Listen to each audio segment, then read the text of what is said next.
Hello दोस्तों, स्वागत है आपका। दोस्तों आज हम इस वीडियो में देखेंगे किस तरह अपने सेट टॉप बॉक्स से अपना ओरिजिनल फर्मवेयर इंस्टॉल कर सकते हैं। दोस्तों ये IBM plus set top box इस पे टाइम पुरानी का 50 सेट चल रहा है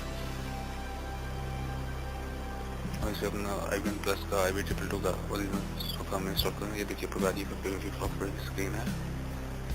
इसमें पुरानी 50 सॉफ्टवेयर इंस्टॉल हो चुका है। हम इसको दोबारा से i1 प्लस का IB222 सॉफ्टवेयर इंस्टॉल करेंगे। तो ये आप कैसे कर सकते हैं इस वीडियो में आपको दिखाऊंगा। ये देख लीजिए मेनू उसके GUI, ये GUI मेनू प्रोवाइड करते ही है।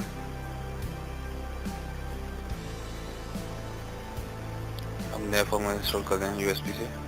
दोस्तों पुरानी 50 से i1 प्लस इंस्टॉल करने के लिए पहले आपको अपना सॉफ्टवेयर डाउनलोड करना पड़ेगा PHM1 से। तो हम PHM1 सॉफ्टवेयर इस टाइम फ्लैश करेंगे।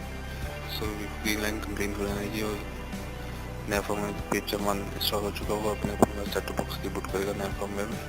ध्यान रखने वाली बात है कि जब भी फॉर्मवेयर अपग्रेड करा हो तो पावर इंटरप्शन नहीं होनी चाहिए किसी तरह से। पावर की अगर शॉर्टेज होती है, अगर बिजली चली जाती है तो आपका सेट टॉप बॉक्स डेड हो सकता है।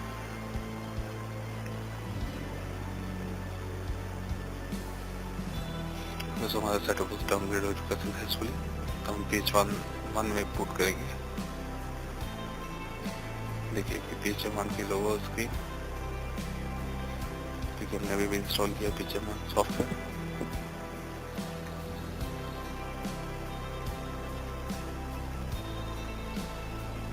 ये देखिए सेट टॉप बॉक्स अभी भी वही है, लेकिन इसका फॉर्मवेयर चेंज हो चुका है।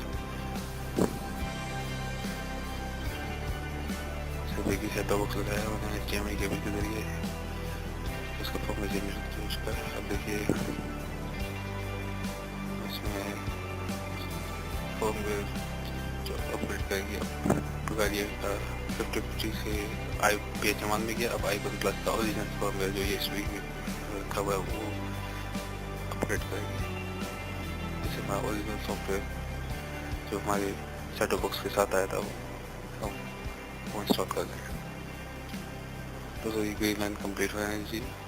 बीच में बिजली की इंटरप्शन या पावर इंटरप्शन ना हो, क्योंकि इससे सेट टॉप बॉक्स डेड हो सकता है, ब्रेक कंडीशन में जा सकता है।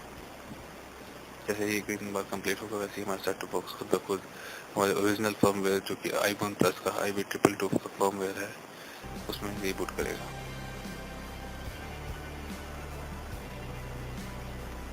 ठीक है, फर्मवेयर अपग्रेडेशन सक्सेसफुल हो चुकी है। ये देखिए IB222 i1 प्लस का लोगो स्क्रीन पे है।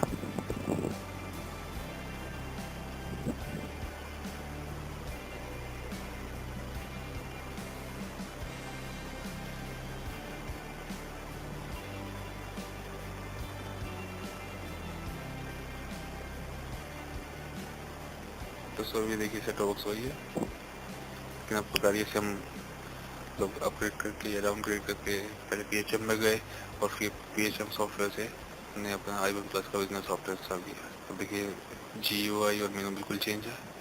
तो सर को आपको मेरी वीडियो अच्छी लगी हो तो प्लीज़ लाइक और सब्सक्राइब कीजिएगा। थैंक्स।